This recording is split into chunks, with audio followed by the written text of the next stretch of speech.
shamarree qalloodha moo shamarree boortii qabdu moo shamarree dudduu qabdu moo shamarree diimtuu moo shamarree magaala jechuun namni waan jedhetti ka hin gammada miti si galee qotee bulaa yoo ta'e binaan inni facaasu yoo seeraan margee yoo guddatee ibsitoora miti atis kaameraamaaniidha yeroo kaameraadhaan fuutu sana kan sitti tolu kan akkamii akka ta'e jedhe sirratti foonu batta. Eshi normally deebisaa beekaatuma na gaafatta. Deebisaa numa beekta beekaatuma na gaafatte malee. Dogoggoruu dhiisuufis normally hojichatu murteessa. Hojiin hojjetamu sun sireesii taanaan maaliyyuu ta'u yoo duuteen dogoggortu. Dogoggora na biratti uumame tokko isinitti nima garuu suuraa kaasuun jaalladhu baay'ee viidiyoodhaan jaalladha garuu yeroon viidiyoo waraabu dubartii yoo taates dhiira ta'us kalarii bunaa kan qabdu natti tole koofii kalarii waan qabdu jechuudha. Baay'een jaalladhu. Magaala jechuudha. Kalarii baay'ee namatti tola. Kalarii kamutti gootuun fudhata kanaafin jaalladha beektaa? Innaa yeroo tokko sargii tokko waraabaa jechuudha.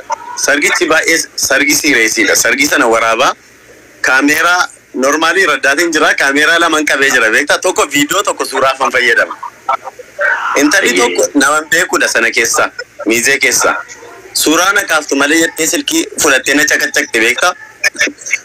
Innaa viidiyoo oonii godhee redee tana situeeshinii jechuun taatee darbuu hin qabne tokko. Viidiyoo oonii godhee redee tana isa tiraayipoodii irra godhee jiru viidiyoo oonii godhee redee tana ishee suuraa kaasuutti ka'e. Isii caraggadee lafti as deebi'u waa tokko waraabamne.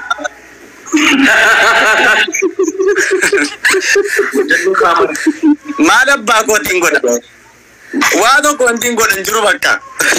Isa namni silkiidhaan waraabbate caqacaqee barbaade tan keessaa fudheetti naqeetti kenne yeroon fi kennu jechuudha. Kanaafuu kun nama mudata. Amma gabaabumatti wanti walii galu jechuudha. Wanti walii galu amma asirratti deebii namootaaf akka deebi'uuf wanti barbaadee jira jechuudha.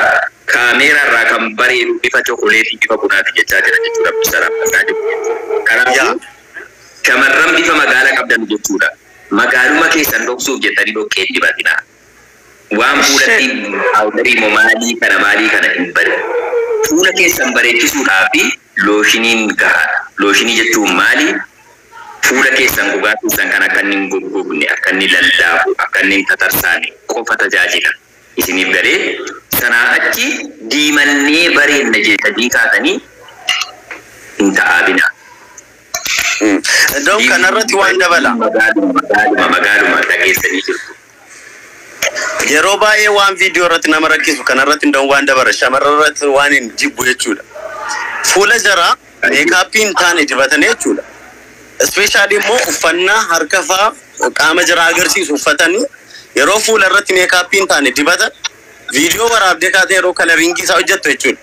Fuulli jaraa fi harki jaraa bakka makaraa keessa agarsiisa walitti dhufuu dide jechuudha. Kanaafuu ibinis nuti hojii danee sagatii jennaan adaraa kubbaa baaramuutiin hin dibatina warri magaalli. Dubbii keenya irratti Abdusalaamiin fooloo godhaa hundi warri as jala jirtan hundi keessan kuma galchaanii kuma galchaa viidiyoo cinaan godhaa. Suuraa akkuma sana ammoo kalaqoota wantoota gaazexeessaadhas by the way gaazexeessaadhas FM Jimmaarra hojjeta. Fooloo godhaa eeyyan. Alaanii fooloo godhaa. Maalitti baatannaan baxabbatee iddoo wayin gaheera. Draamaa wayii hojjechaa turre bar. Miyuutii godhaa. Baay'ee maamme waan sitti. Isaa qoone jechuudha baay'ee haqqii dubbachuudhaaf.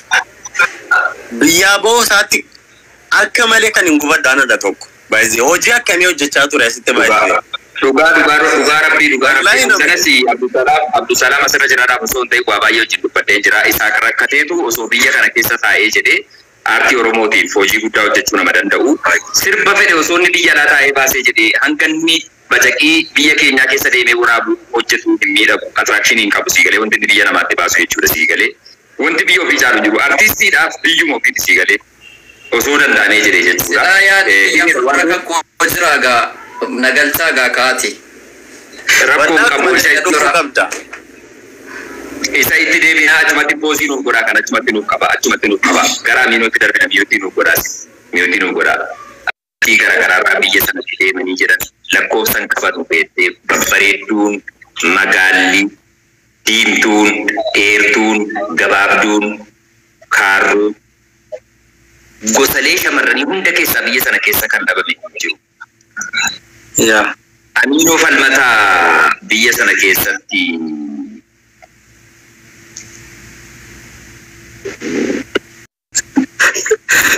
ifa god Malbo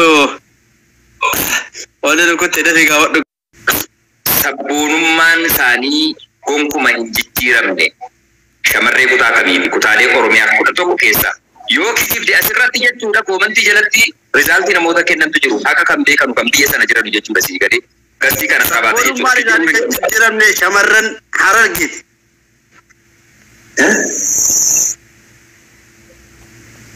Sabboonummaan isaanii kan jijjiiramne shamarran Harargeeti. Koomantii jalatti qabxii kennaafi dafa warri Dubaay jirtan qofti kan kutaa biraatti warri iluu jettu maali jettu dhiisi please hin ta'u ganda kee bichaa hin faarsinaa kaa ganda keetii miti ganda kee odoon taa'e dhugaa reaaliti.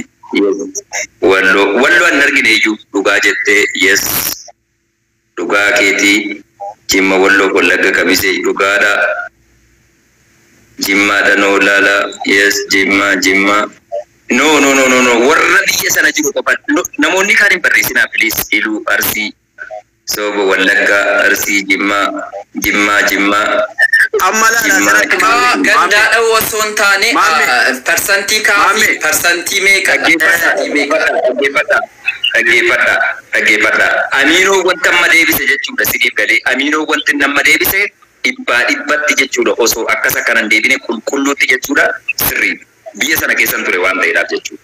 Maaliif shamarran Oromoo kutaalee garaagaraa baay'eetu jiru achi keessa Arsiinis jira, Baaleenis jira, Walloonis jira, Wallaggis jira, Jimmaanis jira, Shawaanis jira, Iluu Abbaa jira. Dhugaatti garuu qulqulluun lafarra jirtu aadaa ofii jechuudha dhaggeeffadha. Uffannaa aadaatiinis haa ta'u kallattilee jiruuf jireenya hawaasummaatiinis jechuudha. Riyaalitii qabatamatti jechuudha sii galee waan aadaa kana jaallatanuuf jabeessanu shamarran Harargeeti. Qulqulluu lafa jirtudha. Anis walii gala asirratti. Dhugaa rabbiin siin jedha shamarran Harargee jechuudha. Dhugaa wanta kana jabeeffachuu qabu. Maaliifi waan tokko dabala maamme waan jedheef hin qaba. Seenaa keessatti illee Profeesar Mararaa Guddinaa waan jedha geettaniirtu. Hanga dubartiin Harargee jirtu sabboonummaan hin badu ilma namaa keessaa onnee namaa keessaa. Maaliif laal hayyoonni nutti intalaniiru waa'ee kana jechuudha. Shamarran Harargee jechuun shamarran kaawwan sabboonummaan qaban jechuu keenyaa miti akkasitti nuun fudhatin haawwan. Caalmaya karaa asirratti baasaa jiru caalmaya. Warri akkasii baasaa jirtani hin fudhatina. Ijoolleen shamarran Harargee jechuudha wanta feetis taatu wanta feeti amma waa'ee alaabaa kana laal Wallaggitti amma alaabaa kana alaabaa mucaan tun irraa qabdu kana jechuudha. Onnee ofii keessaa fi ija ofii keessa sammuu ofii keessaa yeroo hunda kan namni ijoollee Harargeeti shamarran Harargeeti. Dhugaa dubbachuudhaaf jechuudha. Akkasumallee jechuudha dhimma Oromummaatiif lubbuu ofii wareegdee haga dhumaatti kun Arsiidhaa kun Jimmaa kun Wallaggaa kun bakka biraatiin jedhan Oromoo ta'uu isaaniitiin sirratti wareegamu. Kanaaf amma achirratti hanqina illee qabu sii galee hanqina illee qabu akka safuu aadaa Oromootti hanqinni isaanii maalidha? Safuu cabsu. Safuu cabsuun isaanii maalidha? Qaama jechuun fakkeenyaaf waan safuutiin nama arrabsu jecha safuutiin maalii haadha keetii maalii akkasii haadha keetii dubartii taate jechuudha. Wanta akkasiitiin si arrabsu safuullee akkasuma cabsu jechuudha. Maaliif jennaan laal kan jajjabina isaaniillee yoo himne hanqina isaaniillee himuu qabna sinii galee. Hanqinni isaanii isa kanaadha. Safuu aadaa Oromoo keessatti hanqina guddaa qabu safuu cabsu waan akkasitti immoo hanqina guddaa tokkoffaatti hanqina qabu isaanii. Sirreeffachuu qabu. Kana wanti jechaa jirruuf obboleewwan keenya shamarran Harargee kabaja guddaaf jaalala guddaa isiniif qabna. Garuu wanti kun fakkeenyaaf salphaa fakkaachuu danda'a naannolee garaagaraa keessatti. Fakkeenyaaf maaloo akkasii akkana jechuudha waan beektee naannoo garaagaraatti salphaa fakkaachuu danda'a. Oromiyaa hunda keessatti immoo akka walii garaatti fakkeenyaaf amma mana shan keessa 5 taanee yoo jiraannee jenne namoota shanan kana kallattii garaagaraa dhufuu danda'u wanti nu dubbannu wanti nu jennu suni xiqqoo namoota hunda gammachiisuu dhiisuu danda'a. Tarii namoota naannoo asitti dalatee wajjin guddattee waa wal beektuun salphaa fakkaachuu danda'a. Wantoota akkasii sirreeffachuu qabna. Nu kan wal gorsaa jirru asirratti wantoota fooyya'uu qaban maal aadaa keessaa yoo fakkeenyaaf kittaannee akka aadaatti hawaasni keenya itti fayyadamaa ture. Amma garuu faayidaan qabu miidhaa isaa malee jennaan hawaasni isaatti jechuudha siigalee aadaalee sirraachuu qaba wal sirreessaa walii wajjin adeemuun waan dhugaa jirtus yeroo dubbanne waan gaarii yeroo dubbanne waan badaa achirra jirus ammoo walitti wal sirreessaa deemuun dirqama waan taateef isiin kana nuuf sirreessaa deemuuf yaala. Galatooma. Ani yoo falmata gaaffii kee xumurtee jirta isteebilii taatee kaa'uu dandeessan gaafadha. Barbaadde viidiyoodhaan gaaffii na gaafatte yoo xumurte anis gaaffii si gaafadha gaaffii naa xumure dur. Gaaffii si xumureen jira gaaffii kee xumuruu dandeessa. Ayyee. Ani immoo naannoo jireenyaatti irraa si gaafadha. Ayyee. Fakkeenyaaf biyya keenya keessatti yookaan immoo biyya Itoophiyaa keessatti jechuudha. Itoophiyaa keessatti haadha manaa bareedduu takkasitti fuudhanii intala bareedduu takka jechuudha. Sitti fuudhanii bas yoo danda'ame qarshii muraasa wayii jechuudha waan ittiin sochootu suuqas haa ta'u waan tokko waan ittiin sochootu akkasii kennanii waan ittiin sochootu jechuudha akka harka irraa gara afaanii jechuudha akka itti jiraattu. Siif kennanii albaasii tokko yoo siif dhiyeessan haadha manaa keetii fi jireenya sochootu sana dhiistee jechuudha. Ameerikaatti iddoo akkanaa galuu dandeessaa jedhanii iddoo biraa sii kennan. Iddoo sana ammoo yoo dubbadhe ammoo jechuun xiqqoo boos baga nagaan dhufte. Way boos. Maka ifa godhe siimu? Yaada kee hubadheen jira gabaabumatti. Osoo shamarree tokko bareedduu siif kennanii qabeenya wajjin jiraatu wayii cinaatti siif kennanii waan hojjetee jijjiiruu dandeessu wayii siif kennanii jedhanii. Dabalata irratti immoo caalbaasii akka carraa wayii akka dorgommii wayiitiif filannoon gara biyya Ameerikaa yookaan biyya Kaanaadaa biyyoota beektee Awurooppaa jedhamu namoonni deemuuf hawwan kana osoo carraan akkasii siif dhufee jedhee. Isii biyya keessaa kana dhiiftee si wajjiniin carraa jireenyaa argatte kana dhiiftee gara sana hin deemtaadha gaaffiin keenaaf galee jira. Eeyyen.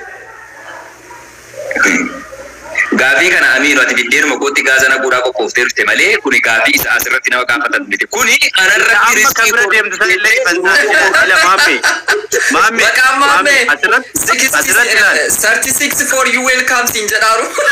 kanatti bira deemtu jechuudha.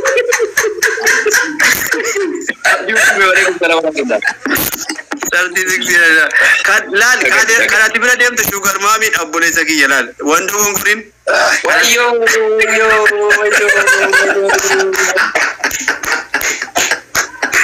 Balaan guutuu balaan guutuu ajjeese. Mama isaan. Deebisu? Shugar maamii bira deemta laal achi deemta eegasii booddee jechuudha. Achitti yoo deemte immoo waan dunyaadhaa itti ol seenta. Miila takka bakka biraa kaasuu hin dandeettu obboleessa kiyya. Farramtee seente waan ta'eef. So isa kamtu si caalaadha gaafiin koo ifa akkasii ta'e. Bareedduu na gaafatte bareedduun siif deebisa na dhaggeeffadhu. Biyya qaroome biyya guddate keessattuu Ameerikaa, Kaanaadaa, Awustiraaliyaa biyyoota jedhaman jechuudha sii galee nam tokko fakkeenyaaf jaallattee wajjiniin bultii ijaarrattee jettee nama sana wajjiniin waggaa tokko waggaa lama waggaa sadi jiraattee jireenyi isa wajjiniin jiraattee ta'uu ta'ee jennaan waliikaa yookaan divorce wanti jedhamu mirgi isaa kabajamaa akka ta'e jedhee beekachuun dirqama sirratti jechuudha sii galee. Kanaafuu jechuudha dhaggeeffadhu. Biyya kana keessatti shamarree bareedduu wajjiniin jiraachuudhaaf carraa shamarree sana wajjiniin jiraattu argattee waan hojjettee kajjo daafisa jedhamu kana jechuudha. Harkaa gara faanii jechuudha. Jireenya anis hin beeku isinis hin beeku agaruu bulluu garuu jiraachuu dandeenya. Jireenyi sun garuu jireenya komfortabilii miti yookaan jireenya mijataa miti. Inni kan Ameerikaa sun immoo biyya qaroome hojjechuudhaaf biyya hojiitti argachuu dandeessu. Garuu shamarreen ati dhattee itti wajjiniin bultii ijaarrachuuf jettu kun umriin isii kan xiqqoo ol siqe yookaan immoo afaan qaroomaatti jechuudha shugar maamii isa jedhamu sanaadha sii galee xiqqoo geejiin fagaatee jira kiloomeetirri isii jechuudha bifa manaa godhaatee kiloomeetirri ol fagaatee jira. Akkam isii wajjiniin hin jiraattaa kan jette dhaggeeffadhu. Ilmi dhiiraa jechuudha wanti inni hin dandeenye yoo jiraate ilmi dhiiraa jechuudha. Wanti inni hin dandeenye yoo jiraate nyaata qopheeffatee mana keessatti qophaa buluudha. Wanti inni ulfaataan jechuudha ilma dhiiraati. Dhugaa dubbachuu yoo ta'e lafa jiruu danda'a maali gochuu danda'a. Obboleessi qophaa jiraattuu fi ilmoo isii qabdu yoo taate jette jechuudha. Rakkoo hin qabu. Ilmoo isii nama guddisu fakkaatteen waggaa tokko lama jechuudha. Callisee manuma wajjin nama gonfateen maali eksiitii waan jedhamu wayiin beektuu maal ati hayiwee irra yeroo fiiganu sii galee maali eksiitii waan jedhamu jira barkaraa bahan wayii jechuudha. Irra deemtee eksiitii baate jechuudha. Okay. Eksiitiin bahaa filannoon koo shugar maamii sana. Filannoon kee shugar maamitti bira deemee yeroo xumuradhe yeroo naaf kenname xumureen biraa baadha. Dhageessaniirtu biyyi. Amma dubbiin kun sirriidha isaa yaada irra kenname. Isaatiin filannoo kooti waan ta'eedhaaf jechuudha. Filannoo kooti waan ta'eedhaaf jechuudha. Anamma biyya kana keessatti osoo barbaadu. Abbaa gitti. An tokko si argeen ture of jalaa balleessite bakka. Amma eegsitii baay'inaa odoo kana dhageettu isheen illee ishisiin jettu ammaa. Gaaffii hin taane sitti fidela. Gaaffii hin taane. Gaaffii caphi bada. Deena kee keessa dhaabbatanii. Boottiidhaan dhufee dhaabbate. Boottiidhaan dhufee dhaabbate.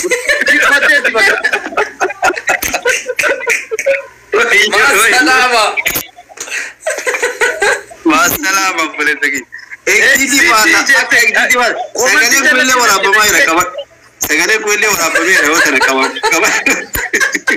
Gidee garee naan taphatu. Maansu godhata. Na waraabbata.